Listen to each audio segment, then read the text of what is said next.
Thank you guys once again for joining us in another edition of The Conversation with myself and Shaka Hislop as we continue this conversation. Absolute pleasure to have part of our now ESPN family, Nedum Onuoha, joining us as well.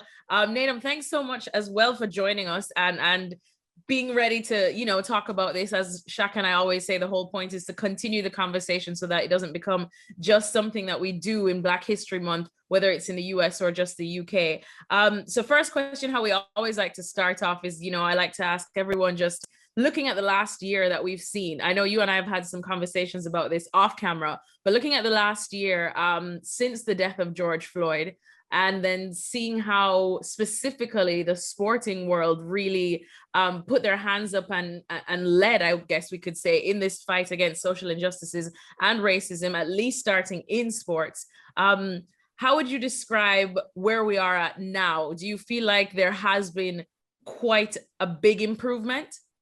I think there has been an improvement, which obviously you can't say turn your nose up at, but I don't think it's been as big as maybe it could have been. I think at times throughout the year, it's felt like it's been a lot more, but you kind of feel like the energy is dying just a little bit because there's a sense of normality, which is going to be coming very, very soon with, more of the world overcoming the pandemic. So you're going to have more people back involved in sports, in stadiums and things like this. And it has that sense of normality, which before the death of George Floyd wasn't a great normality for everybody. But we are drifting back towards that where sports is the focus, as opposed to seeing sports and having sports allowing people a platform to be able to talk about bigger issues, because that's the thing, we have to call it what it is. Some of the social injustice and racism and so on is bigger than sport itself, but you try and have that conversation with somebody who's only obsessed with sport and they don't want to listen. But in this last year, they've had to listen. So I think it's been a very, very interesting year. I think so. As was the case with probably most Black people, I think from when the stuff started last year, we were in a place whereby we were now able to tell more of our stories and have more people listen. And there's a great sense of sympathy, not so much empathy, but great sense of sympathy. And you think to yourself, well, this feels like the right thing to do now. But say for someone like me, I'm not the oldest person in the world. I've not seen everything that has to be seen, but I'm 33 years old, 34 years old. And I'm thinking this is the first time in my life that I'm telling my stories. So it's strange because I think, well, why couldn't I have told them before? And the reason was, I don't think nobody wanted to listen. You could try and say, and literally nobody wanted to listen. You think to yourself, well, why was that the case? Why was that the case? But there's been a lot. I've received more support in the last year than I did for the previous 33 years of my life. And for as much as that's good, it's also alarming that that's how long it took to get to that moment. And it took something as egregious as, say, the murder of George Floyd for people to be able to see that there's a different perspective in life other than just that of the majority.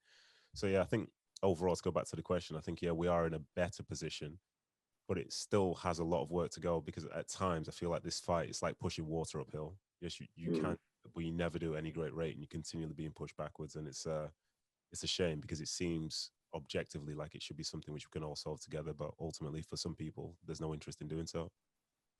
Nedum, I understand exactly what you're saying. At times, it does feel like some of the momentum that we gained over the last year in telling those stories is starting to die a little bit. And part of that, and which has been in the headlines, has been a topic of discussion within football, is the taking of the knee.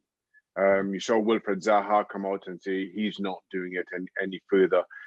Before that, you had the likes of QPR saying that they won't as a team. You also saw the reaction at grounds like Millwall and Colchester when fans were allowed back in, albeit briefly.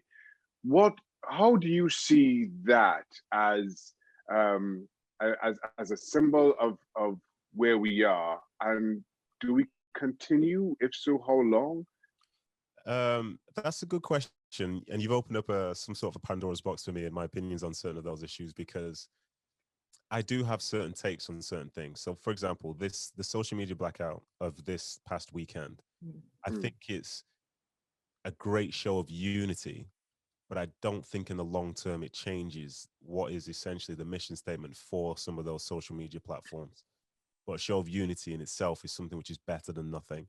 And I think there are lots of things in play which are better than nothing. As a consequence, I'm always more than happy to support it, because I haven't come up with an alternative. And like I say, this is better than nothing. And with the nothing being like, we're in a complete shambles. Great, let's get behind it. And that's how I felt about the sort of kneeling situation, because if I was going to play for another 10 years, I'd kneel for every game for 10 years just to make sure that people knew what was going on, what I was essentially trying to bring to the light. But some people, they didn't want to do it. And for Wilfried Zaha, it's perfectly entitled to his opinion. And he said that maybe, you know, the message is being diluted and so on and so forth. But a diluted message is more than no message at all. So I thought to myself, well, if you're not going to do it, that's fair enough, but offer something else. Instead of being critical of the stuff which is being attempted, whether it's disingenuous or not, offer something else. And then you saying you're not going to kneel means that you're going to show something else, which again brings back the message, but instead he goes towards standing, which then puts other people in a position whereby they want to follow him. And before you know it, it's just a normal game. And I thought that, I don't know, it just felt a little bit misguided. But it's, you know, it's tough. Like to talk about another sort of case now. Look, to say all the conversations that existed around the Super League, and I've never seen so many people so unhappy in all my life. And that's because their identity was being questioned. This isn't what we believe in. This isn't right. What are you doing to us? How dare you do that to us? And so on and so forth. But with everybody coming out and say protesting, whether it was at stadiums or whatever, I never heard people say, well, I'm tired of this. Can you stop covering it? Because they wanted to be heard every single day. But for us, we get to a point where, say, for example, I think it's Raheem Sterling was racially abused maybe 2 days after they won the Champions League. And that's a story, it's in the news, but most people don't care anymore because it's like they've heard it before, they're not living it. So it's like, let's move on to the next. But when it was their own identity in terms of their football clubs or just the game of football in general, there's no endpoint to that until the thing stops. And look how quickly they're able to stop. So I think it's a shame because we do have lots of people who've recently come to sort of the side of making things better for everyone. But then there are lots of other people where ultimately, until it affects them on a day-to-day basis, they won't take it that seriously. And I think it's that lack of empathy which essentially puts us in a position where, you know, I'm hopeful that things will be better in the future. But I realize that every step that we take, yes, it's a step towards things being a lot better, but that journey itself is far longer than we should have ever hoped for. And that sounds incredibly pessimistic, but I think every day when we look around and we see how behaviors are, you can see that things aren't really changing that much because, you know, we're in a spot in the world where we even last year with the George Floyd stuff and so on, you feel like you're watching something which objectively is one way, but people are you're still being divided about those talking points and those topics. You're having this sort of kneeling issue and someone saying, no, I don't like this, I don't like that. But then for me being a foreigner in America, I was like, I say I couldn't vote, so it doesn't bother me either way. But it's within the Constitution to allow you to peacefully protest.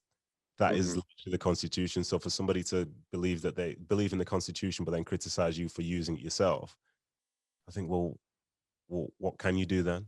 Because if you don't peacefully protest, you're criticized. And if you do peacefully protest, you're criticized. Does that mean they just don't want to say anything at all because it's an issue which they don't necessarily want to be a part of? But yeah, it's been really tough, I think, really taking it all in, because you realize, as I say, that we're not in a hopeless position, but the improvements are ever so little. But, you know, in our lifetimes, if we can make it just that little bit better for the next generation, then maybe they can go on and so forth on that journey, even though it may be long. Maybe there is going to be an end point at some stage, but only if we continue doing the right things now. And Nedum as well, I mean, you definitely hit the nail on the head there where you said it's something that I know Shaka and I probably experienced where, you know, we don't want to get to the situation where people just get too tired of just hearing about this, because this is something that finally, as you said, we finally feel that we have more people's attention, or at least more people's, I suppose, empathy and whatnot as well. More so than before, more people are willing to check themselves, check how they use certain slangs or whatever that, you know, obviously have racist histories that they probably didn't know about that. And a lot of the onus, I suppose, seems to be placed on us. They look at, you know, persons of color and say, okay, what do we do next? What do we do next? You know, and Shaka and I were talking to Troy Townsend just last week, and he says sometimes we're tired. We genuinely are tired because we all doing this and fighting for it too. It does take a lot of, you know, revisiting our own personal experiences and reopening certain wounds. But for you, knowing that you have as well your own podcast, you obviously were, playing, and you have so many good relationships with other players. What's been the feeling, I suppose, for them, the ones that you've spoken to, whether obviously on your podcast or off, about how maybe after the last year and seeing more people like Raheem Sterling, like Marcus Rashford, like Kemar Roof as well, coming out and speaking harshly about the abuse that they, receive, whether it's online or on the pitch. Whereas before, as you said, they probably didn't speak up about it like yourself because, they thought, well, what good would it do? So how do you feel, or what have they told you about how they're dealing with it and what's changed in the last year? I think ultimately, I think discrimination and so on is still there. But for some people, they're not ashamed to do it now, but they're wary that it becomes a bigger conversation if they do so. So some people will hold sort of prejudice against people and so on and so forth, but they're not going to be as out in the open as say maybe they were in the past. Like to talk about the, say, Instagram situation and Twitter situation from the weekend with the blackout. Like even if change was brought to Instagram, Twitter, and so on and so forth, like that's great. But it doesn't necessarily change people's opinions about, say, minority groups and things like that. Yeah. Which is like the bigger issue in itself. Because in the same way, like, for example, everybody goes to school, but you don't really find lots of racist incidents and so on in school because that's not an environment where that type of thing is ever going to be spoken about or accepted. But then people seem to grow up to be adults and still have some of the views, but they maybe like felt those same views when they're in school, but that particular environment doesn't allow them to do it or to say it.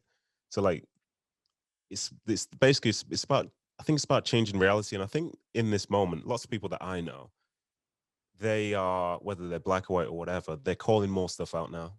Yeah. And that's really, really good. I appreciate that. I think everybody appreciates that.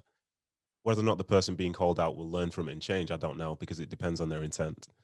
But there are lots of times now where you say, well, you can't say it. You shouldn't say that. No, that's wrong. And it's not just a black person saying that to a white person. That could be a white person saying that to a white person based on conversations they've had with a black person. Like, I'm good friends with Jordan Henderson, and he was doing everything that he could last year to listen to the stories and get a real understanding of what was really going on. Like he'd tell me about times when I think he was up in Sunderland, and one of his friends was telling him like they'd be in a supermarket together when they were younger, and his friend's being followed around the supermarket, but Jordan's not being followed around. And then he leaves the supermarket with his friend, but he never even realized that there was a security guard following his friend around. His friend didn't feel he had to talk about that because, like, what's the conversation? So he realizes that perspective is a huge thing. What he's living isn't necessarily the way he's living isn't exactly the same as the next person, even though you assume it would be because you can only see through your own eyes until somebody tells you about what they see themselves. So I think, as I say, more people with bigger platforms and more prominence and bigger voices, essentially, they are, as I say, starting to call things out just that little bit more because they acknowledge that the world isn't what they thought it was. So they're trying to help make it as good as possible, make it better for as many people as possible. And it's it's good, and it's just overall, it's just this time so interesting because it's a real learning experience. Like obviously we don't want to see violence or this or that or whatever, but one thing which came from the I think the police officer killed, I forget what her name was, I think it's Sarah Everard or something in England. One thing that came from that conversation was there were more women coming out and saying how uncomfortable they were about certain things, which as a male, like I think I'm a good supportive guy who tries to, make the world good for everybody. But there were some women were saying things which I'd never thought about before. Of an evening, I might decide to go for a run without even thinking about it. Then all of a sudden I realized after that death that lots of women in my life don't even consider going for a run at nighttime, but they're not coming to me saying I can't go for a run at night because I feel unsafe. They just don't do it. But all of a sudden you realize why certain things are happening or not happening. You think, wow. And I've been none the wiser about this. So I think ultimately, as I say, there's some people losing life who really don't need to lose life, people being discriminated against who really don't need it, but we're learning some lessons. And I think lots of people in my orbit are learning those lessons as well. And as a consequence, they do step out into the world with a different set of eyes on them. And they're doing everything they can because, there are lots of good people out there who are trying to make a difference. And slowly but surely, more and more people are coming towards that side. But there's still a ton of other people on the other side who don't have the empathy. And as a consequence, they're not really fussed because the worst thing in the world could happen to somebody tomorrow. But if it doesn't happen to them, then not their problem. Exactly. Why should they care?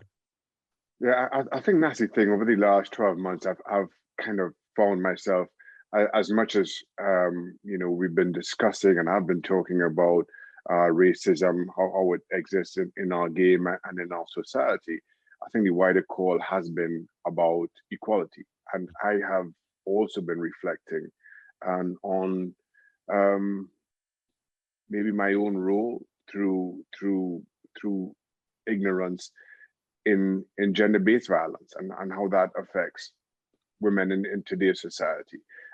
So it has given us time to pause and reflect on so much, not just in some of the fights that we've been involved with for a long time, some of the stories we've been telling for a long time, but those that maybe we have failed to recognize. Yeah.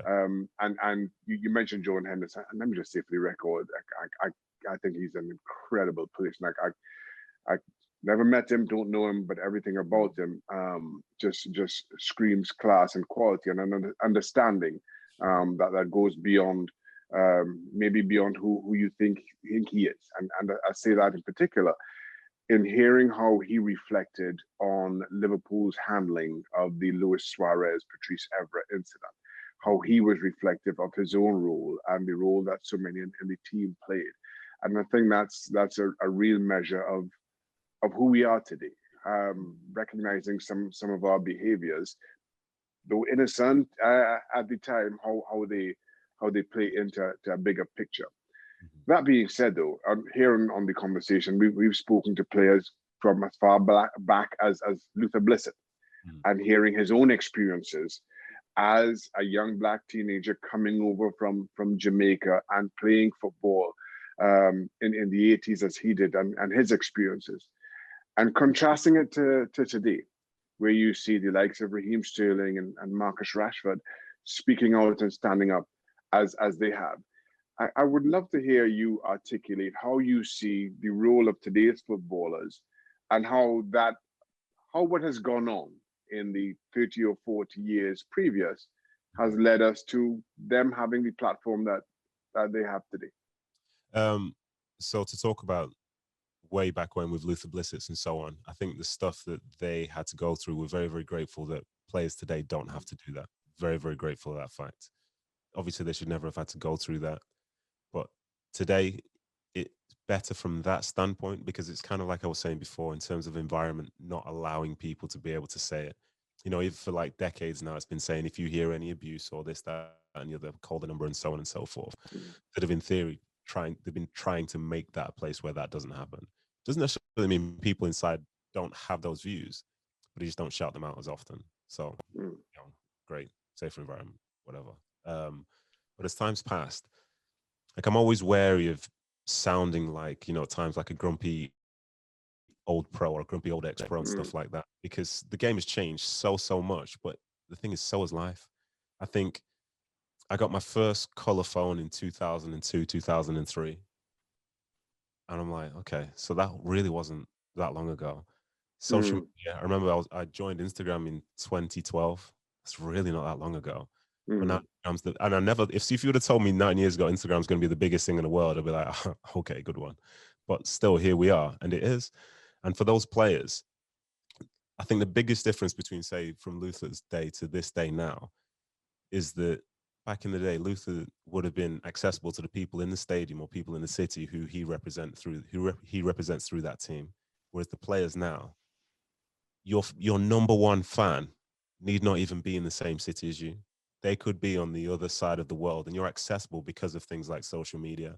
So for when you play and when you don't play, you're always accessible. And with that comes with a different sense of sort of pressure, a different set of expectations, stuff which I didn't have when I was younger. Like when I was Raheem Sterling's age, I don't even know if MySpace was a thing. So, I might have been in like AOL chat rooms or whatever. So. The good old days.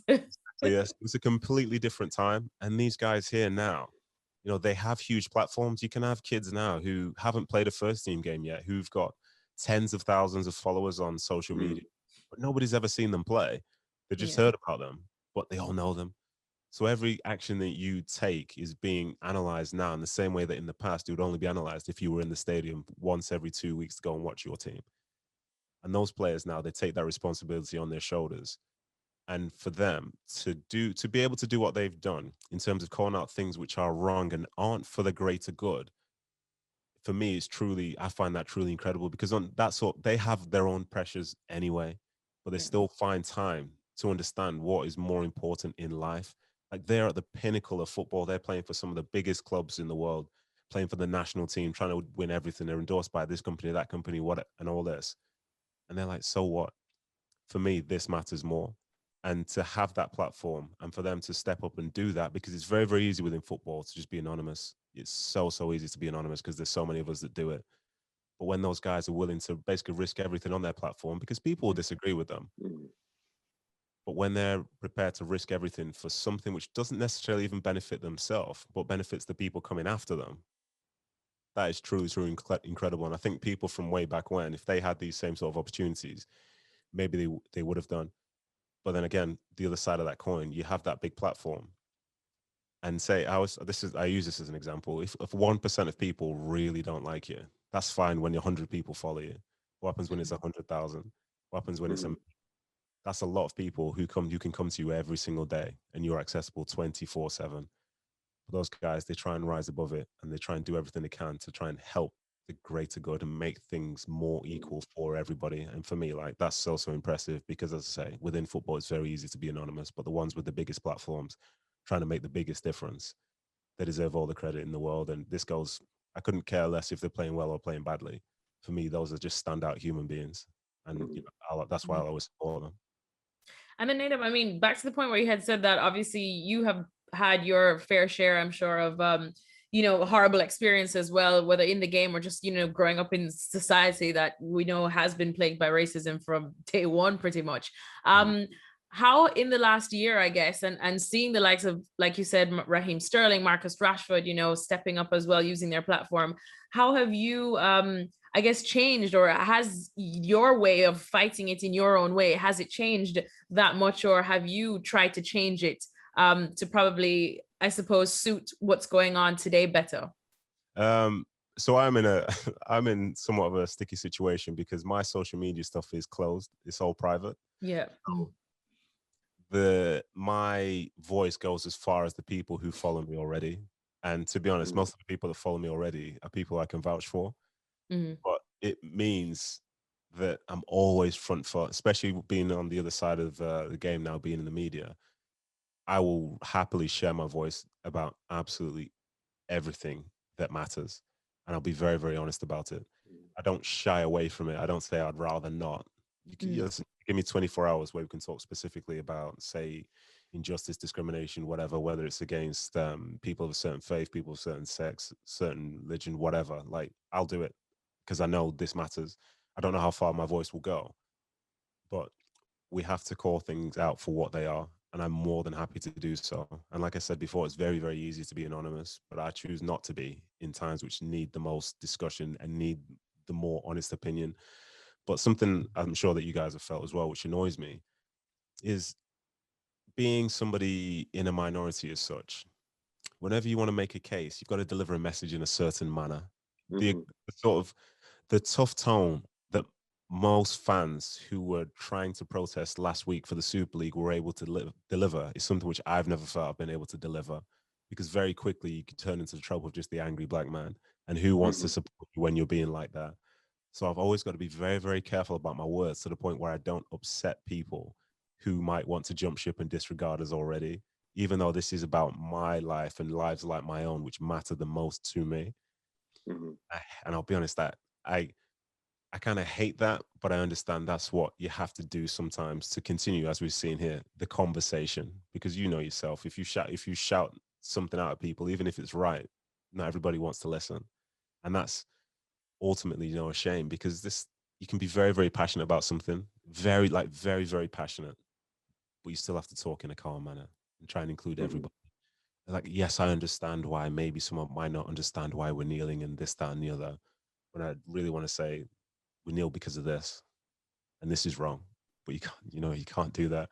So yeah, in terms of me and just my standing, as I say, coming into doing more full-time media at the time that I have has been invaluable for me, because it's meant that, say, my voice goes beyond just people who follow me on Instagram or see me in real life.